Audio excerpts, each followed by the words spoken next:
Muito bem, galera, estamos na área. Este é o Máximo da Bola, o seu programa esportivo mais corneteiro de toda a internet. Estamos aqui ao vivaço através das ondas web do Facebook, em 2 canais para você, no facebook.com/Máximo Comunicação e também na queridinha, a nossa fanpage oficial, facebook.com/Máximo da Bola.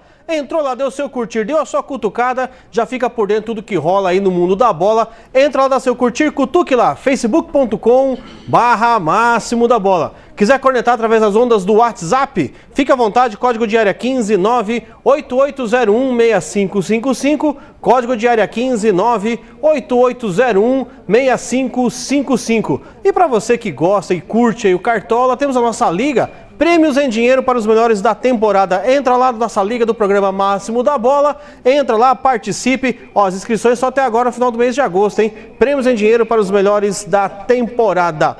Muito bem, os pesos pesados do esporte já estão a postos e o programa Máximo da Bola só está começando.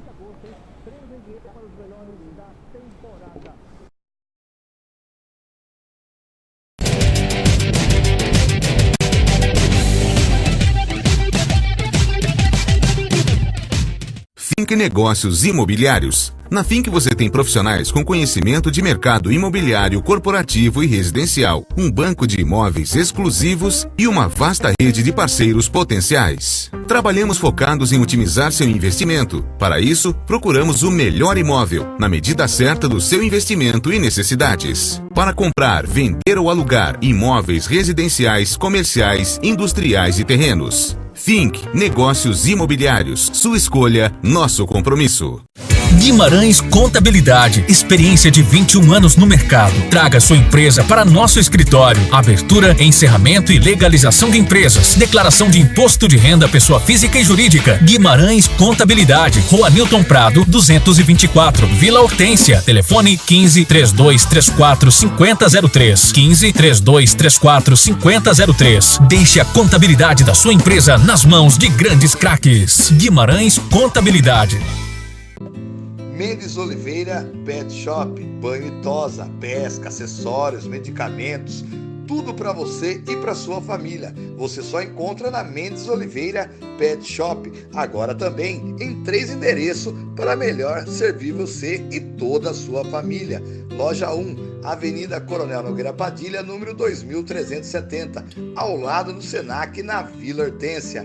E loja 2, Rua Chile, número 949, no bairro Barcelona, próximo ao Santos Supermercado. E loja 3, Avenida Carlos Reinaldo Mendes, número 1351, na Vila Rica. Você sabe, Pet Shop tem nome, é Mendes Oliveira.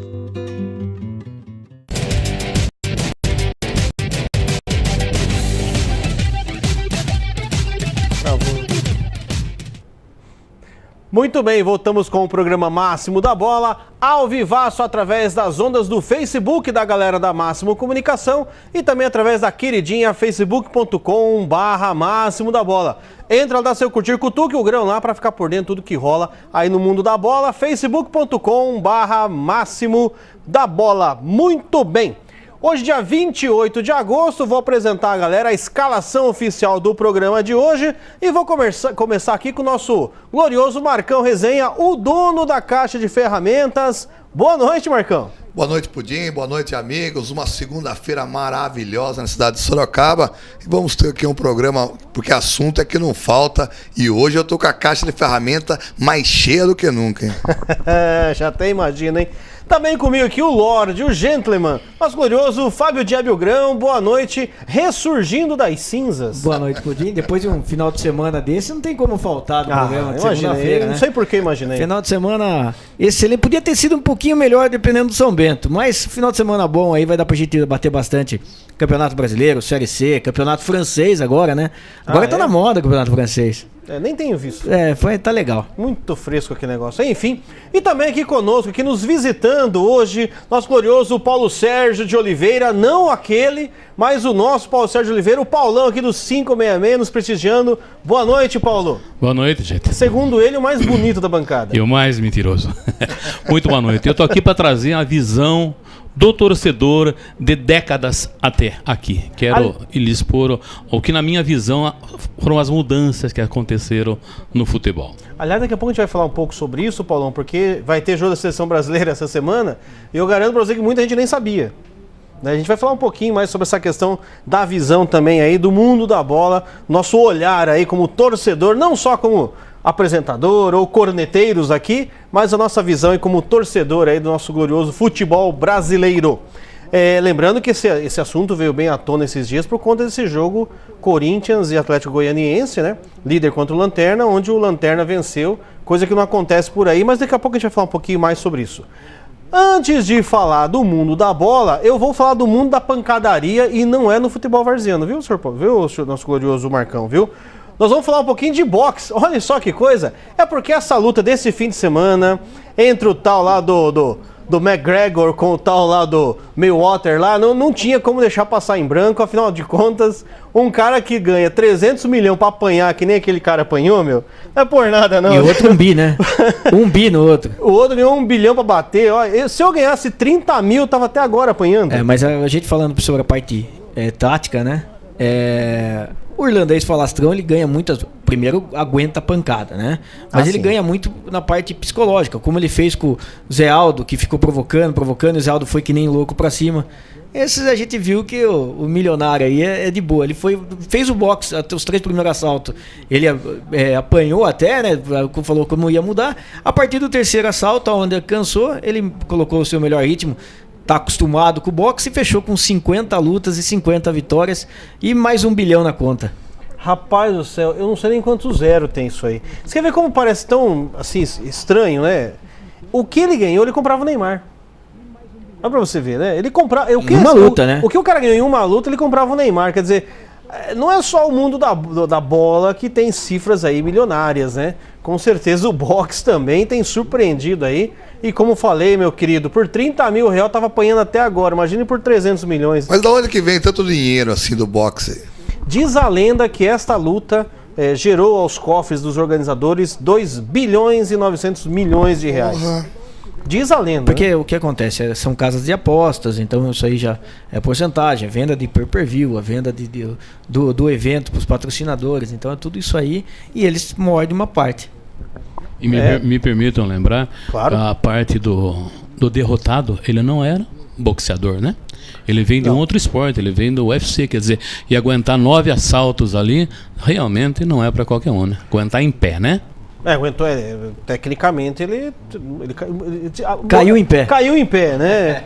Enfim, mas eu não podia deixar passar em branco, justamente por conta dessas cifras milionárias que envolveram essa grande luta aí entre o tal do McFloyd aí, que aliás, o Floyd Mayweather e o nosso glorioso aí, McGregor, que inclusive era campeão do UFC, aquela coisa toda, e parece que vai retornar para a casa do UFC, ele que ganhou do Zé Aldo, acabou com uma vez mais de 12 anos do Zé Aldo, digo-se passagem, não é um lutador qualquer, não sei se valia 300 milhões, mas eu pela metade do preço eu também ia, viu? Udim, mas brincadeira à parte aí, a gente entrando um pouco do lado do torcedor brasileiro, a gente não dá muita ênfase aos nossos ídolos, né? Você pega José Aldo, um lutador realmente que marca a sua história, e quando ele perde para esse lutador, muita gente falou, foi lá, pipocou, porque... Não, ele perdeu para um cara que realmente, o cara é monstro, que nem foi bem dito aqui, o cara aguentou quantos rounds o cara aguentou, realmente é um cara diferenciado. Então José Aldo naquela ocasião realmente pegou uma pedreira pela frente, e os brasileiros não dão valor para vice-campeonato, não dão valor realmente quando o ídolo é derrotado, esquecem tudo aquilo que foi feito para trás, e fica aí realmente agora aqueles que cornetaram José Aldo para ver que o homem realmente brigou com o muro, pô. O homem bate mesmo. Muito bem, bom, agora já falamos de boxe, já deu nossa resenha aqui. Agora vamos começar a falar um pouquinho do nosso glorioso esporte bretão, falar da seleção brasileira, que para quem não sabe, a seleção brasileira joga nessa quinta-feira, né? Contra o Equador. Aliás, vai só cumprir tabela, né? Lembrando que o Brasil já está classificado para a Copa do Mundo da Rússia do ano que vem. Vai cumprir tabela. E eu gostaria de aproveitar o gancho disso aqui, conversar com o nosso glorioso Paulão, que está falando aqui sobre a questão dos romantismos, né, em relação ao esporte, né? Em outras décadas, Paulão, um jogo como esse da seleção brasileira já tinha uma comoção nacional um mês antes, né? monopolizava, né? Quer dizer, eu lembro que quando uma seleção partia para disputar uma Copa do Mundo, ela se reunia no Brasil, a multidão se reunia para apoiar. Hoje não. Hoje todos os jogadores estão na Europa, então eles não têm mais essa ligação afetiva. Acabou-se a Copa, não se conseguiu um resultado positivo, a grosso modo não muda muita coisa para eles não. Um vai para Roma, o outro vai para Paris, o outro vai para Grécia, para Turquia, então deixou de ter aquela identidade que se tinha com o torcedor, né? E eu acho que isso acaba pesando, viu, André? Mas eu acho que assim, essa seleção, depois que o Tite assumiu, né, você vê que a procura é muito maior, né? Eu também concordo que não tem esse apelo mesmo, mas é uma seleção que pelo menos hoje o pessoal está querendo assistir. O time do Brasil, desde que o Tite assumiu, fez bons jogos, né? Inclusive pegou a Argentina, vice-campeão do mundo, e passeou em cima da Argentina. Então, você cria eu garanto para você que o número de pessoas que estão assistindo, estão gostando dessa seleção, perto do que estava no começo das eliminatórias com o Dunga, é muito maior, né? E o torcedor brasileiro é aquele cara que gosta de vitória, né? O torcedor brasileiro não é um torcedor que gosta de futebol, ele gosta de ganhar. Então é algo que, vindo os resultados, ele começa a ir mais pro estádio, ele começa a acompanhar mais. E eu acho que essa seleção aí tem tudo para chamar de novo o torcedor. Mas as grandes mídias e o monopólio da mídia, da grande mídia, quando ela pega só para ela fazer, quando ela tem interesse em realmente fazer um holograma onde ela começa a chamar o evento antes, a gente percebe que o povo brasileiro, o povo até que vai nessa pegada. Mas quando tem essa aí que só uma vai fazer, ela não tem muito interesse, então não há divulgação. Como o Pudim disse, até o Paulo comentou aqui agora, a gente vê algo diferente daquele romantismo de antigamente. Só que também as mídias de agora também divulgam de acordo com seus interesses. Isso faz com que o torcedor, como o Pudim bem disse, muitos nem sabiam desse jogo da seleção brasileira. Então isso é complicado, porque essa nova geração é a nova geração do videogame. Então se não colocar na telinha, meu irmão, os caras não sabem nada, pô. O Brasil, lembrando, como já disse, já está classificado para a Copa do Mundo, o único país que foi em todas as Copas, o único pentacampeão. É tradição de tudo quanto é jeito, aí, sem dúvida nenhuma, né? E talvez esses últimos resultados, né, incluindo o famoso 7-1, também fez com que a torcida dispersasse um pouco, né? Desacreditasse talvez em relação ao esporte, né? É claro que talvez, acho que a grande virada não foi só em questão do Tite, mas também em questão a medalha de ouro olímpica, que deu um pouquinho também mais aí de alegria, podemos assim dizer, para o nosso glorioso torcedor, né? Que nem o Bidu que tá enchendo aí, tá falando que eu tô com tetinha aqui, tá falando aqui o Bidu. Duas ainda, por falta de uma. Mas eu acho que o negócio da Copa, né, que todo mundo acompanha, eu acho que misturaram, ficou uma coisa meio pesada, além do 7-1, que misturaram um pouco da parte política com a parte de que não queria a Copa do Mundo. Então muita gente não é que não estava torcendo contra por causa do futebol, e sim pela parte política, que a gente confundiram tudo. E agora, como vai ser na Rússia, lá já parece que também daí tipo, já que é lá, vamos torcer. Parece que muda um pouco essa situação. E os personagens também mudou, né, Paulo? Não sei se você vai concordar, e o Grão e o Pudim. Os personagens começam a ajudar. Era só o Neymar com meia dúzia de mentiroso lá. Agora o Jesus já dá uma força também. Já aparece uns caras também que dá, porque é difícil torcer. Não dá pra você pegar ali aquela zaga mentirosa ali que a gente tinha, que, puxa vida, você sentava ali na frente, você pega o seu neto, pega o teu filho, pega todo mundo, vão torcer pra seleção. Aí o cara dá uma olhada naqueles caras com o cabelo Black Power daquele tamanho, e o cara ainda chorando antes do jogo, aí é pra arrebentar qualquer um também, né? Ô Paulão, essa zaga de hoje jogava na Copa de 70, não? Olha, saindo um pouco da seleção, falando em clubes, tome-se por base hoje o líder do Campeonato Brasileiro, o Corinthians. Tem jogadores nesse elenco que nem de longe vestiriam a camisa de um São Paulo, de um Flamengo, de um Fluminense, de um Corinthians nos anos 70 e 80. Por exemplo, Casim, muito boa pessoa, um rapaz muito divertido, né? O próprio Romero, muito esforçado. Pudim, eu tenho uma opinião que talvez seja um pouco talvez pessimista, mas eu já venho alimentando essa ideia há muito tempo. O futebol está caminhando para uma trilha que, se não houver uma mudança radical, é fatal. Isso que aconteceu há pouco tempo com o Mojimirim é bem um exemplo, tá? É sintomático. Os clubes pequenos tendem a desaparecer. Porque como é que se fala de futebol profissional numa cidade com 700 mil habitantes como a nossa, com uma outra cidade que vizinha com 150 mil habitantes, e que não se consegue colocar 1.000 pessoas no estádio de futebol? A média do São Bento é essa, 1.200 pessoas na arquibancada. E mesmo sabendo que por trás tem uma diretoria séria, que se esforça, que imagino que até coloque dinheiro do bolso. Mas não é por aí. Hoje quem manda no futebol é a televisão. E a nave-mãe, ela, em grande parte, ela atrapalha. Porque você colocar um jogo de futebol às 10 da noite, quer dizer, você prioriza a novela. Você coloca um futebol às 10 da noite no Morumbi ou em Itaquera, como é que você vai levar um filho? Você tem filho pequeno. Eu imagino que você vai pensar 1000 vezes antes de tomar uma atitude dessa. Porque o jogo vai acabar meia-noite e aí? Talvez não tenha mais ônibus, talvez não tenha metrô. Isso sem contar a violência. Então você começa a entender. Quem mora na cidade de São Paulo, né? Aí você começa a entender porque os estádios estão cada vez mais vazios. Cada vez mais vazios.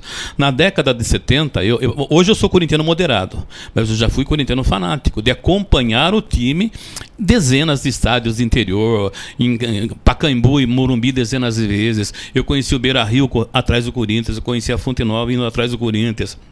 Eu estava naquela famosa invasão do Maracanã em 76. Sim. Naquela época, qualquer jogo do Corinthians, clássico, tinha 90 mil a 120 mil pessoas no Morumbi. Qualquer jogo do Corinthians contra time pequeno tinha 60 mil, 70 mil. Hoje você vê jogos grandes aí com 35 mil pessoas no estádio e a imprensa fala, puxa, 35 mil pessoas. E olha que a população aumentou muito de lá para cá. Então hoje também as opções são outras, as pessoas têm muito mais estímulos, né? Até para ficar em casa, ou outros esportes. Você citou agora há pouco jogos de videogame, internet e tal. Tudo mudou. Agora, para mim, eu vejo como preocupante, sabe? O nível técnico caiu muito. A complexão física, o preparo físico acabou igualando todo mundo. Hoje tem muito cabeça de bagre que é rotulado de craque. Que não jogaria seguramente nos times dos anos 70 e 80. Tô gostando de você, viu, Paulo? Eu tô gostando de você. Sou casado. Para um bom santista, né? Falar em craques do passado, né? Nós tivemos lá um celeiro, né, Paulo? Falar em craques do passado, né? A gente brinca, fala muito sobre essa questão de jogos, né? Eu sempre falei aqui, pessoal, o Grão, eu e o Grão, para quem não sabe, já fazemos programa já há mais de 3 anos, 4 anos, né? A gente sempre discute essa questão, por exemplo, do Neymar, né? E eu sempre falo que ele fala que o Neymar é craque, não sei o que. Eu falo, o Neymar é um grande jogador. Craque, para mim, já é de Zico para cima, né? De Zico pra cima começa a ser craque. Por enquanto ele é um bom jogador, um grande jogador, né? O Neymar seguramente estaria entre os 25 melhores do Brasil de todos os tempos, tranquilamente. Mas se o Neymar se jogasse hoje, na década de 80, eu tenho minhas dúvidas se ele ia para a seleção brasileira. E não é questão de romantismo, não. Se a gente for considerar que Evair, hein, Grão? Grande Evair, nós já entrevistamos, inclusive. O Evair não foi sequer para a Copa do Mundo. Né? A gente tem o próprio Alex. O próprio Alex, né? Não foram para essas pessoas não foram para a Copa do Mundo, né? Então, Djalminha, né? Tudo bem que o Djalminha foi porque também a cabeçada e tal, mas a culpa disso tudo é o formato que está caminhando. E quando o Sérgio ele faz o comentário dele aliás, o Paulão faz o comentário dele, eu aceito e muito bem, porque ele foi enfático e feliz no comentário dele. Mas está caminhando para essa situação porque estão fazendo franguinho de granja, pô. Coloca os moleques lá na escolinha, uma frescuragem. Aí o moleque, escolinha paga, não sabe jogar nada, uma perna. O pai vem encher o saco porque paga mensalidade. Tem uma empresa que dá dinheiro pro treinador. Aí põe o moleque pra jogar. O futebol tá uma patifaria. Então os moleques têm qualidade, não tem espaço pra jogar. Hoje, pra você colocar um moleque num clube, hoje você não consegue se não tiver o cala-boca. Se você pegar hoje os nossos clubes fortes aqui da região, Ituano, Guarani de Campinas e também a Ponte Preta, você tem que ter bala, compadre. Se você não tiver bala, você não coloca. Não adianta você falar que quer fazer uma avaliação que o moleque tem qualidade. O moleque, com muito esforço, de tanto encher a paciência, você vai marcar ainda para o moleque fazer uma avaliação. Ele vai 2 dias lá e depois tchau. O cara vai chegar em você e falar, viu, é morto, tá moído, não tem ninguém, não tem dinheiro. Aí o molequinho mentiroso, molequinho franguinho de granja, que o pai tem um qualquer, o molequinho fica e aquele talento vai embora. Infelizmente é isso aí. Ó, falando em granja, em franguinho de granja, a provável seleção brasileira que jogará nesta quinta-feira, 21h45, jogo lá em Porto Alegre, na Arena do Grêmio. Alisson no gol, Daniel Alves, Marquinhos, Miranda e Marcelo, Casemiro, Paulinho, Renato Augusto, Felipe Coutinho, Neymar e Gabriel Jesus. Esse é o time da seleção brasileira. Provável seleção brasileira que jogará. Só o Felipe Coutinho que não deu certeza, né? Que ele vem de uma contusão. Eu acho que é o que tem de melhor, principalmente que o Tite fez. Só não concordo com o Alisson, que eu acho péssimo goleiro. Bom, enfim, a seleção brasileira então que enfrenta o glorioso Equador, jogo no próxima quinta-feira, 21h45, na Arena do Grêmio. Pois não. E cartinha marcada também, né? Bem disse o Grão aqui, não sei se o Paulão vai concordar comigo, mas o Alisson tá lá porque é Cássio Futebol Clube, claramente que o Cássio é o goleiro que vai disputar a Copa do Mundo na Rússia. Cássio e Vanderlei, né? Não vamos esquecer do Vanderlei. Vanderlei hoje é unânime, né? Mas o Cássio vai ser o titular. Hoje o Vanderlei é melhor goleiro do Brasil. Mas o Cássio, o Paulo tá aí pra me confirmar, o Cássio, se estivesse jogando na década de 80, não tinha passado a peneira. Tô errado, não? Década de 80 a gente estava muito bem servido de goleiros, né? Não passava na peneira, o Cássio. Mas assim, esse é o grande problema hoje do Brasil, é parte de goleiro. Tanto é que teve que buscar o Daniel Alves, o Diego Alves, né, no Flamengo. Você vê que há muito tempo o Fábio é o goleiro do Cruzeiro, não aparece outro. O Palmeiras, o Fernando Praz, querendo se aposentar e não tem um substituto. Então você vê que na parte do gol é um grande problema. Eu acho que o Vanderlei hoje é disparado. Se o Santos está nessa posição hoje, vários pontos aí graças ao Vanderlei. Com certeza. Muito bem. Bom, vamos continuar falando então do futebol. Vamos passar para o nosso glorioso Campeonato Brasileiro da Série C, onde o nosso São Bento de Sorocaba trupicou, podemos assim dizer, contra o Bragantino. Um empate em casa em 1-1 e com isso deixa encaminhado ainda a sua classificação, é o líder do seu grupo, mas já ficou um pouquinho mais complicado, né? Não, classificado já tá, 27 pontos. Será? 27 pontos, principalmente porque por exemplo, um pontinho. Na próxima rodada vai jogar a Volta Redonda e Tupi, então eles vão se enfrentar aí. Mas o problema é que o São Bento escapou, que com a vitória, bastava uma vitória daí em casa na última rodada para ser o primeiro do grupo. Para ficar tranquilo. Por quê? Porque a gente tem que ver que no outro grupo de lá tem o CSA, que a gente já sofreu ano passado, tem o Fortaleza, que é complicado, e tem o Sampaio Corrêa. O quarto colocado, que é um pouco mais fraco, que é o Salgueiro, e o Remo, que não tem tanto, o time não está tão bem assim. Então o São Bento classificar em primeiro, como a gente sabe que um mata-mata faz subir, não precisa de mais jogos, seria essencial para disputar para a ida para a Série B. Mas quanto ao jogo contra o Bragantino, um primeiro tempo morto do São Bento, não criou tanto. E depois que tomou o gol, o São Bento aí foi para cima, né? Inclusive teve um gol mal anulado, que a hora que o jogador do São Bento chutou a bola, não tinha ninguém impedido, e quem cabeceou para trás foi o jogador do Bragantino, né? Que a bola bateu na trave. Então, aí o São Bento foi para cima, conseguiu o empate ainda. Devido ao último resultado do Tupi, que perdeu da Tombense, né? Ou não, empatou com o Botafogo, alguma coisa assim, como foi? Vou pegar empatou com o Botafogo, então ficou com 27 pontos, os dois com 27. Acho que não tem, se o São Bento não classificar, vai ser uma coisa, ter aqueles resultados impossíveis, né? Então o São Bento está na próxima fase. Agora é vencer a partida em casa, que tem, que eu acredito que o Volta Redonda, precisando ganhar do Tupi, possa tirar ponto do Tupi. E nessa última rodada, pelo menos buscar um empate contra o Ipiranga. A gente sabe que o Ipiranga também está na briga do resultado, apesar que o São Bento está jogando melhor fora de casa do que em casa, né? O Emerson Petan, que é somentista, mas está acompanhando a gente, mas é pessimista. E pensando ter dois lados. Primeiro, terminar em primeiro. E segundo, quando a gente para pensar, antes do campeonato, a gente falava que o principal do São Bento seria se manter na Série C. Nós ficamos bravos com o empate que poderia dar a liderança do grupo. Você vê como que o campeonato mudou, né?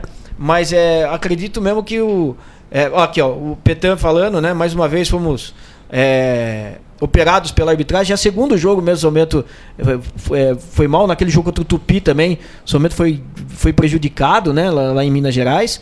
Então, parabéns, a gente criticou o Paulo Roberto no começo do campeonato, mas o São Bento tem uma cara de time. Você pode não concordar com o esquema tático, mas que você olha o time do São Bento, tem um esquema tático, e veio o jogador que deu a diferença do São Bento, que se chama Éder. É um jogador que fez o diferencial do São Bento nesse segundo turno aí. E eu acredito mesmo que, mesmo com esse resultado contra o Bragantino, que ninguém esperava, né? O São Bento vai terminar em primeiro colocado do grupo. Mas o São Bento, Grão, quando você comenta a sua análise de jogo, você foi bem, mas a gente sabe que tem aquele dia que não vai dar certo. O São Bento, por mais que correu atrás da bola, o São Bento procurava a todo instante ir para cima da equipe do Bragantino, mas é aquele dia que não dava certo as coisas para o São Bento. Foi um jogo que eu acredito que o São Bento contava com essa vitória, já sai classificado aqui de Sorocaba, mas o Bragantino também tem que ressaltar que o Bragantino também foi uma equipe que estava diferente do Bragantino do que a gente viu na primeira fase. O Bragantino realmente veio aqui diferente, guerreiro, e o São Bento teve dificuldade porque não estava num ótimo dia, os jogadores não conseguiram se encontrar em campo, mas também o Bragantino guerreiro, não era aquele Bragantino morto. E bem você disse, nós que no primeiro turno estávamos preocupados com a queda do Bentão, agora nós estamos muito felizes com esse São Bento e acredito também que o São Bento vai classificar e depois do São Bento classificando, o São Bento vai sim para a Série B do ano que vem. Ainda não consegui falar com o Márcio Rogério Dias, né, que é o advogado de São Bento, que foi o presidente de São Bento na saída do Fernando, né, quando o Fernando estava ausente. O jogador Jobinho do Bragantino pode ser que tenha jogado irregular. Eles iam averiguar isso aí, né, pelo seguinte: parece que você só pode jogar 2 competições no ano, por 2 times diferentes durante o ano. E o Jobinho já teria jogado para o São Bento no Campeonato Paulista, teria jogado Copa do Brasil Copa do Brasil pelo São Bento, Campeonato Paulista por outro, seria a 4ª equipe que ele teria jogado. Puta, ninguém gosta dele, não. Que coisa, e se fosse seria isso aí, 4 lugares ou 4 campeonatos? 4 campeonatos diferentes por 4 campeonatos. Por 4 equipes. Assim, foi isso, inclusive ontem fui lá no Faustinho, um abraço pro Faustinho aí, que era o que estava sendo conversado. Hoje eu tentei falar com o Márcio, não consegui falar com o Márcio, pra gente ver se existe isso. Não tem nada de tapetão, se ele jogou irregular, o São Bento ganha os pontos. Sim. Então tem que ver isso aí. Amanhã, daí na próxima segunda, a gente terá com certeza essa situação. Muito bem, o São Bento, líder do seu grupo, o grupo B, com 27 pontos, os mesmos pontos do Tupi lá de Minas Gerais também com 27. O terceiro colocado é o Volta Redonda com 24 e o Ipiranga fecha aí o G4 com 22 pontos. André, pois não, senhor se Paulo. você me permitir, eu gostaria de falar sobre o São Bento. O São Bento, ele é o maior embaixador da cidade. Com certeza. Eu, por motivos profissionais, eu viajei muito. Em qualquer lugar para onde você fosse e falasse que você é de Sorocaba, você era imediatamente perguntado do São Bento, entendeu? É uma marca muito forte, é uma marca centenária, né? E a gente está mesmo na torcida para que dessa vez o clube se aprume. Porque muita gente se aproveitou do São Bento, né? O Grão foi um deles, ó. E hoje finalmente tá nas mãos de gente séria, né? Por isso que tá gordinho assim, pô. Chupa-cabra, nada. Quando ele teve lá, ele ajudou muito o Bentão. Não podemos falar assim dele, pô. Louco, hein? Mas o São Bento, o São Bento tá indo no caminho certo, principalmente pelo seguinte: não está fazendo nenhuma loucura para subir. Né? O São Bento poderia ter prometido ou ter contratado mais 2 jogadores, aquele negócio. Ou ele tem tanto para gastar, ele gasta tanto e acabou. Se conseguir, ótimo. Por quê? A próxima diretoria, a gente sabe que tem eleição em breve no São Bento, não arca com as dívidas da outra, como foi feito durante muito tempo. Então é isso que está fazendo. E a gente sabe que do pessoal, ainda que o Fernando disse que não continua mais, né? Apesar que depois a gente dá um empurrãozinho pro Fernando ficar, mas tem o Almir, tem o Márcio, tem o pessoal lá competente para continuar. Eu queria fazer uma pergunta só pro Paulo Pudim e o nosso Edson, nosso amigo que acaba de entrar também, o Edson aqui, que estava no Democrata lá, gente boa demais. Você concorda comigo, Paulo, quando eu digo aqui, e eu discuto muito com o Grão a esse respeito, o São Bento, com tudo isso do Bentão, nós temos a categoria de base do São Bento. Puxa vida, nós estamos aí há 3 anos, nós não revelamos nenhum jogador no São Bento, que não é verdade, porque tem um jogador que acabou de sair agora esses dias e foi pro Grêmio. O São Bento, nessa parte de base, deixa a desejar, porque outrora nós tivemos aqui grandes jogadores que jogavam no São Bento na categoria de base. Como que pode uma equipe do interior, São Bento tem todas as categorias, São Bento disputa campeonato, e não formar nenhum jogador? É triste isso. O moleque entra na escolinha hoje, ele aprende que primeiro tem que defender. Se der certo, mais tarde a gente faz um golzinho. E eu acho que isso aí é o princípio de tudo, dessa mudança que vem ocorrendo, sabe? Anos atrás, o Guarani e a Ponte Preta eram considerados celeiros do futebol, e o grande objetivo da molecada na época era conseguir uma vaga na Ponte Preta ou no Guarani. Não à toa, hoje o Guarani está na Série B ou Série C do Campeonato Brasileiro, né? Série B. Então tudo isso leva para aquele... talvez eu seja a voz dissonante aqui, ou pessimista, mas eu acho que algo radical precisa acontecer. E quando você falava também, rapidinho na pincelada aqui, que você está vestindo a camisa do São Bento e que você jogava na base do São Bento, te olhavam na rua como, joga no São Bento. Qualquer pé de pato hoje vai no São Bento encher a paciência lá, manda embora essa molecada, qualquer coisa séria, time profissional aí, pô, tá palhaçado, ou não é, pô. O São Bento, que na sequência do Campeonato Brasileiro da Série C, vai enfrentar o Ipiranga. Jogo na próxima sexta-feira, às 19 horas. Jogo lá no Colosso da Lagoa, lá em Ipiranga, no Rio Grande do Sul. Deve estar quente lá, né, hoje, para começar o jogo, né? Lembrando que o São Bento precisa de 1 ponto apenas. Com esse pontinho, já está garantida a sua classificação para a segunda fase da Série C. E lembrando que no mata-mata, se o São Bento passar, já está classificado para a Série B do Campeonato Brasileiro. Direto e reto, vamos falar do Campeonato Brasileiro da Série A. Vou pular a Série B dessa vez, porque o Inter ganhou, já é líder de novo, já perdeu a graça a Série B. Mas vamos falar da Série A, vamos direto e reto. Vamos começar a falar do Santos Futebol Clube. O Santos, que jogou neste fim de semana, jogou ontem contra o Cruzeiro, empatou em 1-1. Ruim para o Santos, que não encostou um pouquinho mais aí no vice-líder. Mas o Santos, com esse empate de ontem, é a 15ª partida que não perde. O Santos até que deu uma embaladinha nesse campeonato, né? O Santos deu uma embalada no campeonato e eu volto a frisar que o Santos realmente, esse ano, tá me derrubando. Mas de uma maneira positiva, porque o Santos está bem na tabela. A equipe do Santos era para estar brigando lá embaixo, pela qualidade que tem o time do Santos. O Santos tem um ótimo goleiro, um acima da média, tem um zagueiro que é razoável, um meio-campista, um volante pegador, mas cansado, um meio de campo, que é o Lucas Lima, que o dia que ele tá bem, o Santos realmente joga muito bem, e um atacante de ofício e um que às vezes aparece sim ou não, ou seja, é muito pouco para um time profissional, a equipe do Santos, a grandeza do Santos. O Santos era para estar lá embaixo, igual está o São Paulo, igual estão algumas outras equipes do Campeonato Brasileiro. Mas o Santos está conseguindo somar os pontos, está na Libertadores, está bem aí também na tabela do Brasileiro, mas eu sou um cara que aprecia o bom futebol, não é porque eu sou santista que eu vou falar aqui que o Santos tem um ótimo futebol. Os números são favoráveis, mas o time do Santos é um time fraquíssimo. Mas ontem o Santos perdeu de matar o jogo, né? Quando estava 1-0, o Lucas Lima perdeu um gol e depois o Bruno Henrique perdeu um gol incrível que o Ricardo Oliveira deixou ele escorou, né? Na cara do gol. E daquele um ditado que eu inventei: quem não faz, toma. Repita pra mim, quem não faz, toma. Isso aí, isso aí muito escreve isso aí. Mas bom. O Santos teve a chance, quando estava 1-0, de ter matado o jogo, não fez. O time do Cruzeiro, o time a lá Mano Menezes, né? Joga 10 recuado e 1 atrás. E quando dá, pode estar perdendo de 1-0, não vai afoito, e conseguiu o empate depois.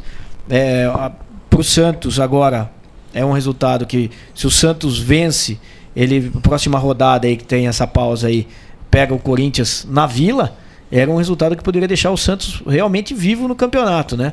Mas por enquanto agora vai ter que ganhar para começar a ver alguma coisa de futuro. Como que pode os caras acharem no Brasil o Mano Menezes um dos principais treinadores de futebol do Brasil?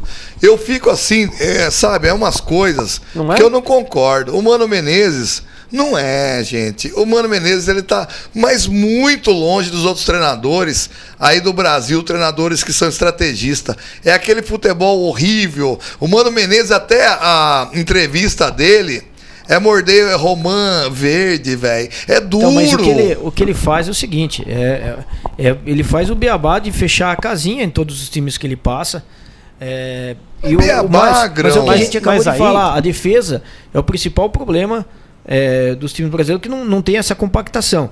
E aonde ele vai, ele consegue fazer com que a defesa comece a funcionar. Quando ele pega alguns times que tem, por exemplo, tem o Thiago Neves, que é bom jogador, começa a rodar um pouco mais. E ele é aquele negócio, você pode não concordar com ele taticamente, mas você consegue ver nos times do Mano Menezes uma formação tática, coisa que você não consegue em alguns treinadores. Mas aí, eu acho, posso estar enganado, entra no que o Paulo está falando aqui desde o começo, né? Vamos falar a verdade, vamos pegar o time do Cruzeiro e falar assim, olha, aqui tem um craque de bola. É mentira. Mas aí você vai pegar, Pudim... Tô errado, você vai pegar isso aí em nível de futebol, tirando tipo, 2 times da Espanha, 3 times do campeonato francês, 3 times do campeonato italiano, você vai pegar no campeonato inglês um pouco maior esse leque, o restante também não é nada demais. Você está falando de um futebol, concordo com o Paulo, que virou... o cara não é mais jogador de futebol, ele é atleta de futebol. E se ele não for atleta hoje, ele não vai aguentar o ritmo. Você pode ver o time do Palmeiras, que no segundo tempo, quando botou 2 jogadores de velocidade, não acompanha. Da Copa de 70 até a última Copa, a velocidade do jogo foi 5,4 km aumentada. É muita coisa para um time de futebol. É o que eu falou, o cara é atleta de futebol. Tanto é que você vê o time da Alemanha, né? Você tem... Todos são bons jogadores, todos. Mas você não tem nenhum no jogador da Alemanha que entra entre os 5 melhores do mundo. Mas por quê? Porque taticamente eles sabem o que vão fazer do começo ao fim do jogo. Então, quando você fala no Brasil, aquele time que é obediente taticamente, ele consegue algumas vitórias contra times que realmente são melhores que ele no papel. Mas é muito pouco isso. Eu não vejo graça nisso.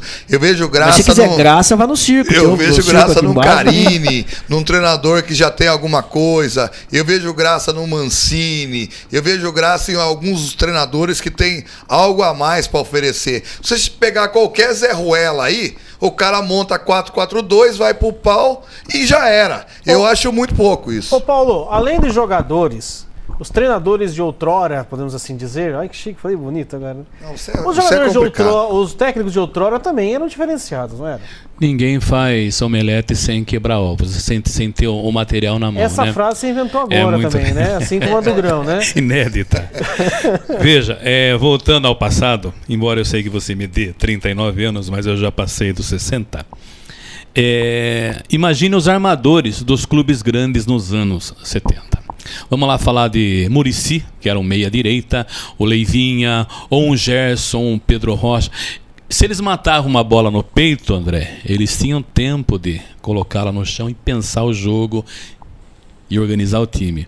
Hoje, se ele mata a bola no peito, já vem o adversário atrás e bate. É aquela história que ele acabou de falar.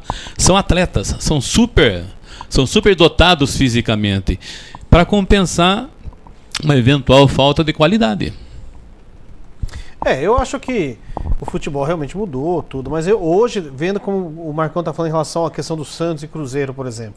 Se a gente for pegar o Santos de outrora, né, ou de novo, né, com o Cruzeiro de antigamente, você gostou, né? Hein? Você vê um jogo como o de ontem, Santos e Cruzeiro, fica um pouco depressivo mesmo, né? O jogo em si não foi um jogo ruim, né?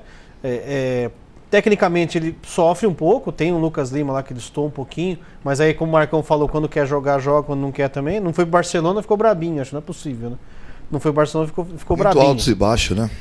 Então, e aí você vê, como antigamente tinha jogadores tanto do Cruzeiro como do Santos, né? Você pega um Tostão da vida, Tostão era regular, era excepcional todos os jogos. Né? Mas viu, Pudim, hoje eles são muito paparicados, né? Mesmo aqueles medianos. Eu acho que o bonito era quando as entrevistas, por exemplo, de final de jogo, eram feitas no vestiário, embaixo do chuveiro. Hoje não, hoje eles têm assessores para tudo, né? Hoje a entrevista coletiva do técnico tal, entrevista coletiva do jogador tal, quer dizer, muita frescura. Muito bem. Bom, o Santos aí que perdeu a chance de encostar, então, o nosso glorioso Corinthians, né? Aliás, perdeu a chance de encostar, inclusive, no Grêmio, né? O Santos é o terceiro colocado com 38 pontos. Joga na próxima rodada contra o Corinthians, esse jogo lá na Vila Belmiro. Aliás, não é no próximo fim de semana, tá? É somente no outro, no dia 10, porque no próximo domingo tem jogo da Seleção Brasileira. O Santos enfrentou o Corinthians, jogo na Vila Belmiro, às 16 horas. É como o Grão falou, né? Se o Santos tivesse ganho esse jogo, já encostava um pouquinho mais e de repente beliscasse uma outra vitória contra o Corinthians, chegava de vez no líder. Acho que vai ficar um pouco difícil para o nosso glorioso Santos Futebol Clube. Vamos dar na sequência? Vamos falar então do nosso glorioso Corinthians, líder do Campeonato Brasileiro e que trupicou contra o nosso glorioso Atlético Goianiense e perdeu por 1-0 o jogo na sua casa lá na Vila. A alegria do Pelinho, né? Que acabou de entrar e agora o Pelinho, nosso amigo Dirceu Sanches, que não perde um programa nosso e que é totalmente revoltado com o Palmeiras. Foi perna do Corinthians, né? O Corinthians perdeu esse jogo claramente porque meteu uma perna, né? Então, mas assim, tem jogo, por exemplo, que o Corinthians venceu que não merecia. Por exemplo, contra o Grêmio, lá no Sul. Sim, né? O Flamengo foi um empate. Então, não merecia. Nesse jogo, é aquele jogo que você pode ficar jogando mais 2 horas que a bola não vai entrar. Não falar que o Corinthians jogou mal é uma mentira. O Corinthians pressionou o jogo inteiro. Eu acho que foram 20 e poucos chutes ao gol, né? O time do Atlético é horroroso. Você queria o quê? Que não pressionasse? Então, mas assim, aquela bola, você não pode falar que o time do Corinthians não tentou. O Casim perdeu um gol lá que o Pudim faria. Mas você já começou errado para entrar com o Casim. O Casim não pode ser jogador assim, do Corinthians. Diz o nosso Paulo, o Casim jogaria em algum lugar, Paulo, hoje?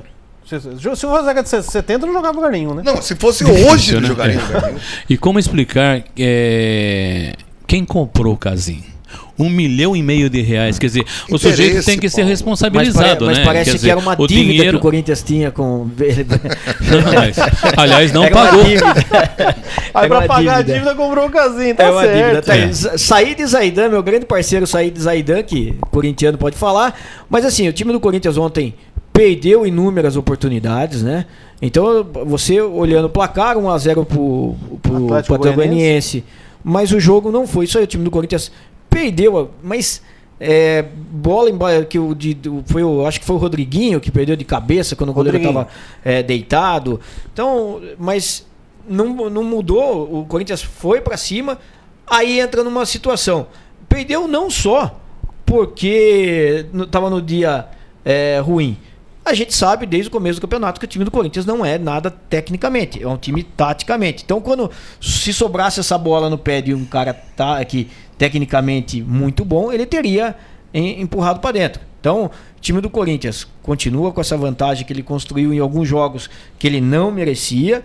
Joga tranquilo ainda, porque ele pode perder algumas partidas, mas eu acho que era, por exemplo, esses 2 jogos contra o Vitória e contra o Atlético Goianiense que ele perdeu, era aqueles jogos para matar e depois vai pegar um jogo complicado e vai perder, não vai fazer falta. Esses jogos, por mais que o Corinthians esteja aí com 10 pontos, pode cair para 7 contra o Grêmio, é jogo que pode fazer falta lá na frente. Mas você concorda que nem agora, o Pelinho mesmo que acabou de entrar aí, o nosso glorioso aí Dirceu, quando ele diz que deveria ter entrado com o Carlinhos? Esses jogadores que são promessa do Corinthians deveriam jogar nesses pequenos jogos, como o Toninho Laranjeiras também, que acaba de entrar aí também, dando palpites com a gente, nos ajudando aqui. Eu concordo também que o Carlinhos deveria ter entrado, esses meninos deveriam jogar, vai pôr esse menino pra jogar quanto? Quando vai pôr esse menino pra jogar? Agora você vai pôr o Casim, tem uma dívida com o Casim, vai o raio que o parto o Casim, quem trouxe ele, meu irmão. Deixa o cara no banco lá, e o treinador pega o Carlinhos, ele tem lá o Loss, tem o pessoal lá, eles têm uma dinâmica junto, faz um trabalho bacana. Quer fazer média? Vai fazer média, tá de brincadeira. Põe o Carlinhos pra jogar, você concorda comigo, Paulo? Põe o menino pra jogar lá, o menino tem qualidade, ia pra cima dos caras. Quer fazer média com esse Casim? Manda o Casim pro raio que eu parta, pô. Eu acho o seguinte, eu acho que o Corinthians tem um belo time, mas o Corinthians não tem elenco. E agora com a dificuldade, é um campeonato longo, começam a surgir as contusões, as suspensões e precisa ter banco, né? E a hora que você olha para o banco e vê que as opções não são condizentes com o time titular, a coisa vai se complicando, né? Se bem que 10 pontos de diferença é muito mais do que a princípio a gente imagina. Porque para ser alcançado pelo Grêmio, não basta o Corinthians perder 3 jogos. O Grêmio tem que ganhar também. Sim, 3 jogos, né? Isso mesmo. Então, é administrável, é suficiente para que numa campanha até inferior ao primeiro turno, o Corinthians chegue como campeão. Um amigo meu fez um comentário hoje, eu não sei o Paulo, o Grão e o Pudim que vão achar disso. Ele disse pra mim o seguinte: se o Corinthians perder o Campeonato Brasileiro esse ano, vai ser vergonha. Falei pra ele, você tá louco? O Corinthians tinha um time que, se não fosse o Carille, estaria brigando na zona de rebaixamento e estaria morto o presidente do Corinthians. Os corintianos também têm que ver que essa gordura também, como você bem disse, o campeonato tem muita água pra rolar. Então, assim, o Corinthians também não tem toda essa obrigação de ser campeão brasileiro. Tanto que era chamado de quarta força, né? Exatamente. Quarta força, foi campeão paulista, não podemos esquecer. E essa derrota do Corinthians ontem, vale bem lembrar, é a 4ª derrota no ano. No ano, né? Só para você ter uma ideia, o São Bento perde menos que o Corinthians. O São Bento. São Bento é difícil. Eu não tenho os números. Mas se a gente pegar os últimos 3 anos do São Bento, em número de jogos, o São Bento é um dos times que menos perdeu. É possível. Só para você ter uma ideia, o Santos, neste Campeonato Brasileiro, já perdeu 4. Né? E a gente está falando que o Santos tem chance de chegar. O Corinthians, ele perdeu esses 4 jogos. 4 jogos, 3 foram na Arena. Quer dizer, também é um pouco atípico essa questão. E eu volto a falar, o time do Corinthians sabe jogar contra time grande. Quando ele pega a bola, entrega para o adversário e fala, joga que eu vou roubar essa bola tua e vou fazer gol no contra-ataque. É simples. E o interessante é que a solução estava ali na casa, né? Com o Fábio Carille.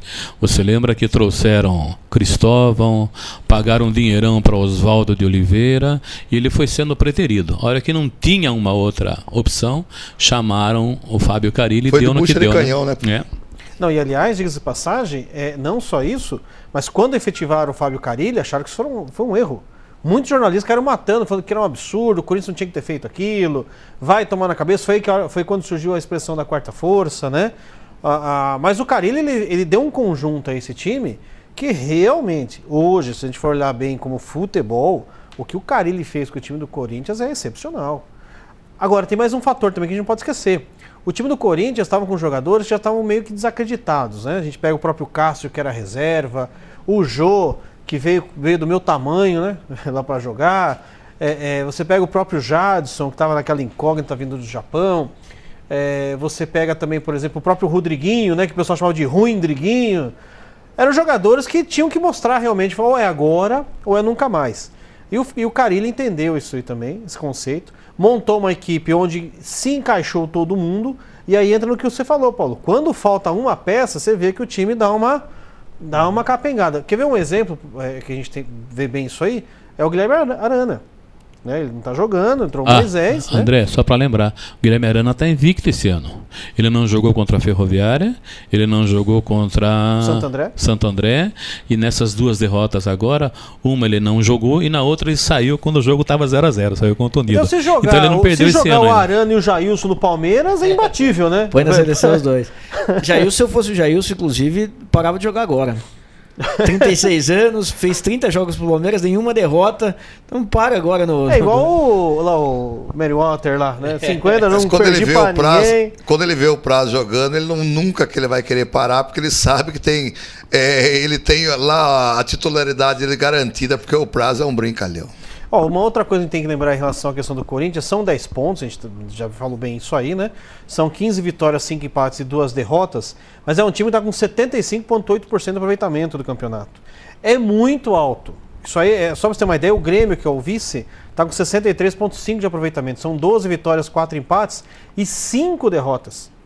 É que o Grêmio empatou menos, né? Mas são 5 derrotas, é o vice-líder. E o Santos, como falei, tem 4 derrotas. Quer dizer, essa gordurinha que o Corinthians tem mais um fator. Além da gordurinha, é o psicológico, né? O Corinthians está jogando bem. O time titular do Corinthians é um time que joga bem. É um jogo diferente, é um esquema tático diferente, é um jogo que joga mais a defesa, mais recuado, mas é o que está ganhando o jogo. Né? E isso é uma coisa que não dá para deixar correr. O Corinthians, então, na sequência do campeonato, enfrentando o Santos na Vila Belmiro, no próximo dia 10, domingo que vem não tem jogo, só mais uma pausa de 15 dias para a galera aí. No jogo no próximo dia 10, às 16 horas, jogo na Vila Belmiro. Corinthians líder com 50 pontos. Rapidinho, falar do clássico, Palmeiras e São Paulo. O clássico aí, como é que chama mesmo esse clássico? O Choque Rei. O Choque Rei, sabe por quê, não? Não sei por que Choque Rei. Ah, que coisa, eu também não. Paulão, você sabe por que é Choque Rei? Não? Teve vários choques ontem, né? O zagueiro chocando a cabeça com o joelho o que mais teve do foi companheiro, choque ontem, né? Lembrando, então, aliás, o Lucas Prato que sofreu um trauma, né? Uma pancada ontem, junto com... Ele trombou com o Hernanes, né? O Profeta. Mas tá tudo bem com o Prato, belezinho, o Prato tá legal. Provavelmente deve jogar o próximo jogo contra a Ponte Preta pelo São Paulo. Palmeiras e São Paulo, o Palmeiras venceu 4-2. Foi um jogo até interessante, né? Enquanto o jogo foi legal, mas é aquele problema do Palmeiras. O Palmeiras é um time que do meio para frente ele tem a posse de bola, né? No começo do campeonato nem era assim, mas agora ele tá tendo, mas é uma posse de bola enganosa. Ele toca a bola lateralmente e não tem chances tão claras de gol. Daí o Palmeiras teve de novo os mesmos erros do campeonato. Quando a recuperação de bola do Palmeiras, quando o contra-ataque, o Palmeiras é muito lento para se compor. E daí o Prato colocou uma bola para o Marcos Guilherme fez 1-0. O Palmeiras continuou com as ações do jogo. O Marcos Guilherme chutou uma bola na trave, que poderia ter feito 2-0 e mudado a história do jogo. Após essa bola na trave, daí o Palmeiras foi para cima do São Paulo. E em 2 minutos virou o jogo, né? Primeiro numa falha do zagueiro de São Paulo, que pulou, sei lá, você estava buscando gilete, que ele pulou naquela bola e a bola sobrou para o William, que bateu cruzado. E depois um golaço do William batendo de fora da área. Quando o Palmeiras fez 2-1, ele continuou atacando o time do São Paulo. Inclusive, poderia, né? O Tietchan bateu de fora da área uma bola que poderia ter feito gol. E o Palmeiras de novo falhou na lentidão da sua zaga. A bola cruzada na área, o Hernandes, que se não fosse o Hernandes, o São Paulo iria cair. Né? O Hernandes está salvando o São Paulo mesmo. Você acha que não cai? Eu acho difícil, devido aos outros times. Mas pegou uma bola cruzada no pé do Fernando Praz, empatou 2-2. No segundo tempo continuou o mesmo ritmo. Não foi um ritmo tão forte do jogo, mas um ritmo que o Palmeiras dominando, mas sem levar tanto perigo. A única bola com perigo foi uma bola do Daverson num cruzamento do Keno, que entrou no segundo tempo. O São Paulo perdeu 2 chances claras de gol daí. Uma com o Rodrigo Caio dentro da pequena área, que era só colocar, e depois o Marcos Guilherme sendo fominha, né? Que podia ter tocado a bola, tentou cortar no contra-ataque. O Palmeiras fez 3-2. E quando deu 3-2, daí matou o São Paulo. Daí o São Paulo nem tentou a reação, que daí matou mesmo psicologicamente o São Paulo. E no final do jogo, depois de muito toque de bola, o Palmeiras acabou fazendo o 4º. O Palmeiras melhorou de uns 3-4 jogos pra cá na parte do toque de bola, mas entra numa situação, Pudim, e daí vou defender algumas histórias que a gente ficou sabendo de bastidores do Palmeiras, que o time do Palmeiras na recomposição é um time lento.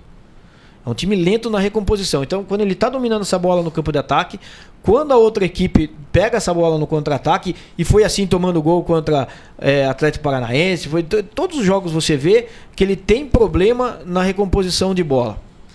O time do Palmeiras no começo do ano foi falado esse problema para Alexandre Matos, Eduardo Batista. Chamou numa reunião e falou que o time do Palmeiras não ia conseguir porque as laterais do Palmeiras não existiam. E o Alexandre Matos, a gente sabe que o time do Palmeiras tem 8 jogadores do Eduardo Uran, inclusive os 2 laterais, né?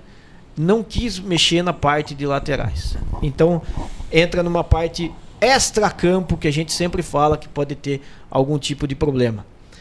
Diz que dentro de campo o time do Palmeiras não é que tão rachado, não é isso aí, mas os jogadores não estão concordando algumas coisas com o Cuca. Então diz que o Cuca já brigou com todo mundo. E o Eduardo Uran, que é empresário do Cuca, empresário do Felipe Melo, empresário de 8 jogadores do Palmeiras, ele que está tentando fazer o meio campo com o Alexandre Matos. Vamos ver se nesses 15 dias ele consegue fazer essa situação. Então o problema do Palmeiras, quando a gente falou assim, tá tendo algum problema extra-campo? Tá tendo mesmo, né? Só, desculpa, rapidinho, Marcão, porque aí também já vai acabar daqui a pouco o programa, mas agora só mudando um pouquinho lá pro lado tricolor do negócio. Claro que é um clássico, certo? É um choque rei, era um resultado ali que poderia acontecer do Palmeiras ganhar, ou tanto São Paulo empatar, enfim e tal. Mas a maneira como o São Paulo tá jogando pra cair. Tá jogando pra cair, tá não, Paulão? Tá jogando pra cair, não concorda? Aliás, também? hoje à noite tem Vitória e Curitiba. Se o Vitória ganhar hoje, o São Paulo cai para 19º colocado. Sim, né? Antepenúltimo. Seria o penúltimo. Cai pra penúltimo. Já é antepenúltimo. Ô, Marcão, vai cair o São Paulo se continuar assim? São Paulo, infelizmente, é triste você ver o São Paulo e aí você colocar um Sidão sem tempo de bola. O que o Sidão fez ontem é muito feio, achando que tá no Audax. O São Paulo vergonhoso. Uma vergonha que o São Paulo fez ontem. E aí eu fico muito triste. E Pudim, nosso tempo acabando, eu só vou falar para nossos amigos, nossos telespectadores, como o Cassinho que acaba de entrar, que nesse domingo começa as transmissões da Taça Cidade de Sorocaba. Nós aqui da Máximo da Bola, equipe Máximo da Bola TV Com, também TV Votorantim, estaremos transmitindo o jogo entre Barcelona e Avenida, lá na Avenida Paraguai. Vocês são nossos convidados. Então começa uma nova era aí no futebol amador de Sorocaba, nesse domingo então. Nós estaremos lá, toda a nossa equipe fazendo o jogo Avenida e Barcelona. E um abraço ao pessoal de Votorantim, que nós conseguimos um acesso lá no Jardim Clarice. Lá. Você já falou tchau pro pessoal. Viu, Pudim? Não entendi também por que a saída do Renan Ribeiro. Né? Ele não quer renovar o Ele contrato. fez algumas situações aqui. Ele estava vindo bem até em alguns jogos. Agora, o time do São Paulo, o problema que eu vejo ali, começa essa parte psicológica. Vitória, Sport, Curitiba, quando estão na zona de rebaixamento, é um tipo de pressão. Quando você pega o São Paulo numa zona de rebaixamento, a pressão é outra e a bola começa a queimar no pé do jogador, né? Tanto é que a frase do Marcos Guilherme ontem, depois do jogo, resumiu isso. Falou, quando a fase é ruim, a gente bate no travessão e a bola sai para fora. Não sei o que. Então, começa a entrar aquele desespero de time grande que está na zona de rebaixamento. Bom, muito bem. O São Paulo aqui com essa derrota fica na 18ª posição. Muito bem lembrou o Paulão que se o Vitória vencer, passa o São Paulo, ele vai cair para 19º com 23 pontos. O São Paulo tem pela sequência do campeonato no próximo dia 9 a Ponte Preta e o Palmeiras, quarto colocado, se mantém no G4 com 36 pontos. Tem como próximo compromisso o Atlético Mineiro, jogo lá na Independência no próximo dia 9 às 16 horas.